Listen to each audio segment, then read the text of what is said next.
Welcome to Staffworks Explained. If you are here for the first time, please consider subscribing to this channel. Also, you can hit the notification bell so that whenever we upload a new video, you are among the first people to be notified. In today's video, we'll be talking about smartphones, and this is smartphones assembly in Kenya. Kenya has taken steps towards becoming a phone assembly hub in Africa. Kenya officially opened its first ever smartphone assembly plant in October 2023, and this plant is located in Earth River, Machakos County, which is within the Konza Technopolis, just outside Nairobi. This is being done by a company called East Africa Device Assembly Kenya, or EDAC Limited. The project is a joint venture between local mobile network operators such as Safaricom, Jamii Telecom, and a Chinese manufacturer, Shenzhen Technology. The first factory, this factory will produce low-cost 4G enabled smartphones under the Neon brand with two models: Smarter, which has a 5-inch display, and will be retailing at 7,495 shillings, which is about $65. And then we have Ultra, which is a 6.5-inch phone display, which is priced at 8,989 shillings, which is around $78.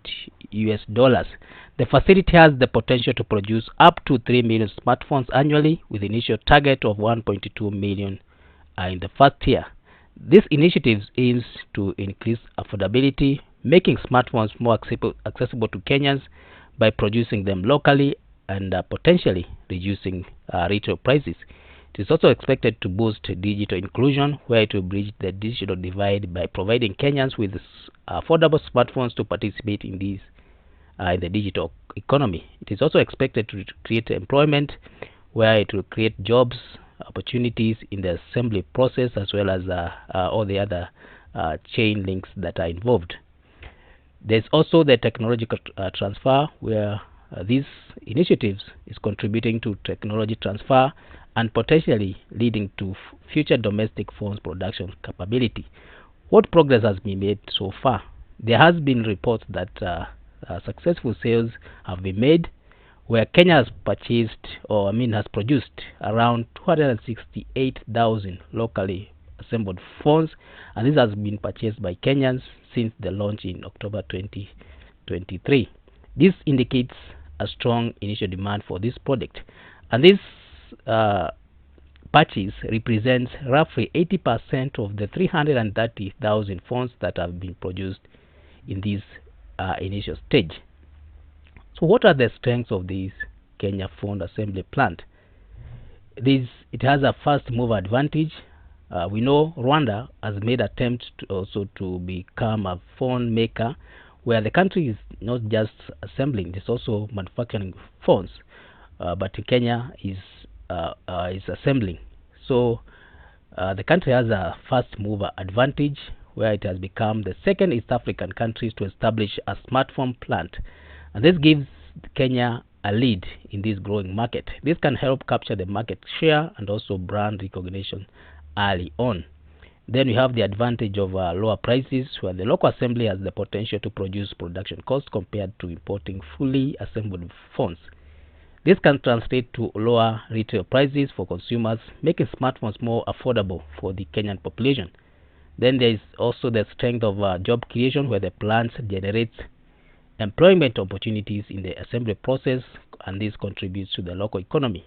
We also have the technological transfer, where the collaboration with the Chinese manufacturer allows for the knowledge transfer and skill development in the Kenya's workforce. This paves way for future domestic production of phones and such kind of component. There is also boost to digital inclusion, whereby making smartphones more affordable, the project can bridge the digital divide and allow more Kenyans to participate in the digital economy.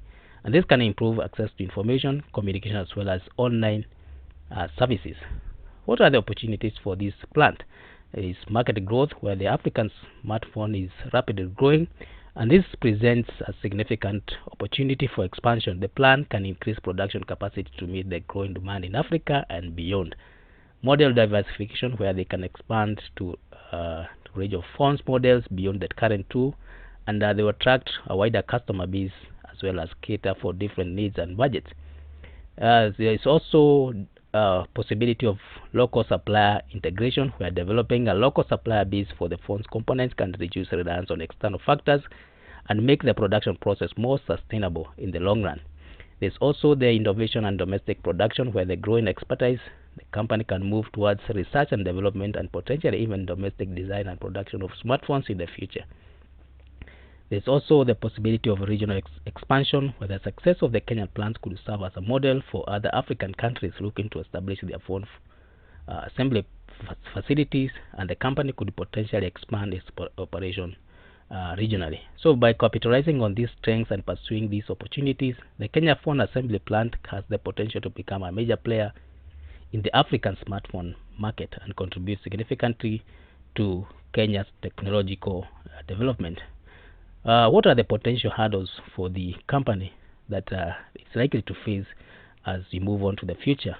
There's the competition, where the phone market in Africa is competitive, where we have established players like Samsung, Tecno, and these have a strong presence in the continent and even in Kenya. The Neon brand will need to find ways to compete in terms of price, features, as well as brand recognition. There's the supply chain dependence, where the plant is currently relying on a Chinese manufacturer for the component. So if there is any disruption in the global supply chain or fluctuations in components prices, this could impact the production cost as well as profitability of the plant.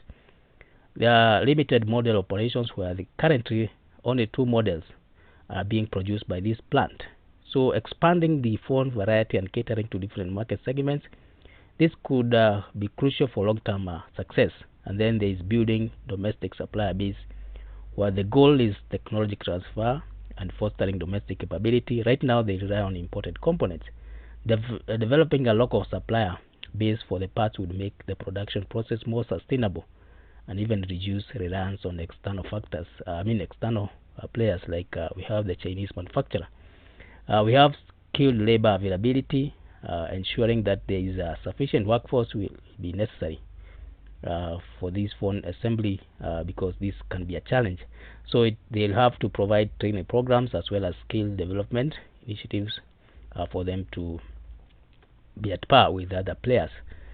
We have other countries in Africa that engage in phone assembly. Kenya is not the first one, but it's the first as far as this region is concerned to be the first. To be phone assemblers. Rwanda is far much ahead, because the country started not assembly but manufacturing of phones. So East African device maker company EDAC is not the first company to claim African-made label for its phone. Some 4 years back, South Africa-based Onyx Connect joined hands with Google to locally produce USD $30 Android phones. The manufacturer diverged that a higher percentage of the phone's components would be gotten from Chinese sources, just like what Kenya is doing.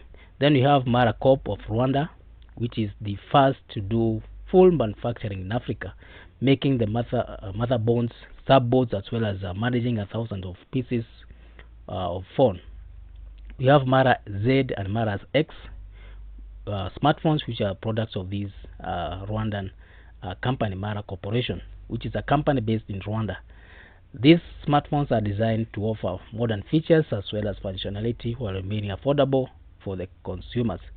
Mara Z is positioned as mid-range smartphones with a focus on performance and value. It features a sleek design and is equipped with a range of commonly used features in smartphones, and price is good. It's relatively good. Specifications include decent processor, sufficient RAM, random access memory, adequate storage capacity, as well as capable camera system. The Mara Z runs on Android operating system, providing access to Google Play Store and a wide range of apps and services. Mara X is targeted towards entry-level consumers, offering essential smartphone features at an affordable price point.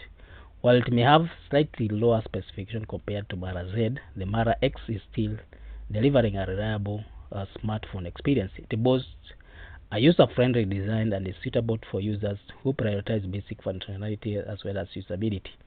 Similar to Mara Z, the Mara X operates on Android platform, allowing users to access popular apps and services. Both phones, Mara Z and Mara X, smartphones, they are playing a significant role in Rwanda's effort to promote local manufacturing as well as technological development. They are providing some smartphone domestically, contributing to job creation, skills development, economic growth within the country, among other benefits. The smartphones also represent the country's ambition to become a hub for innovation and technology in the region. Several other countries are also engaged in phone assembly, with some having a longer experience or history in this area than Kenya and Rwanda. Egypt, one of the pioneers in assembly in Africa, where we have companies like Samsung, Nokia, and Inouye, which have established plants in this country to serve domestic market as well as potentially export in the region. We have Ethiopia, which has actively pursued phone assembly in the recent years, where companies like Tecno, Samsung, Itel, Mobile, they have set up assemblies in this country, aiming to target growing population in the country as well as potentially exporting to the neighboring country. As we have mentioned, we have South Africa, which has a well-established electronics manufacturing industry, including phone assembly, where we have companies like Huawei, Apple, Samsung. They have partnered with local manufacturers for phone assembly in the country. We have Algeria, which has established a phone assembly plants in the recent years, where we have companies like Sondo Electronics and Samsung, which have invested assembly in the facilities in the country. There are talks about potential phone assemblies initiatives in other countries such as Nigeria and Ghana.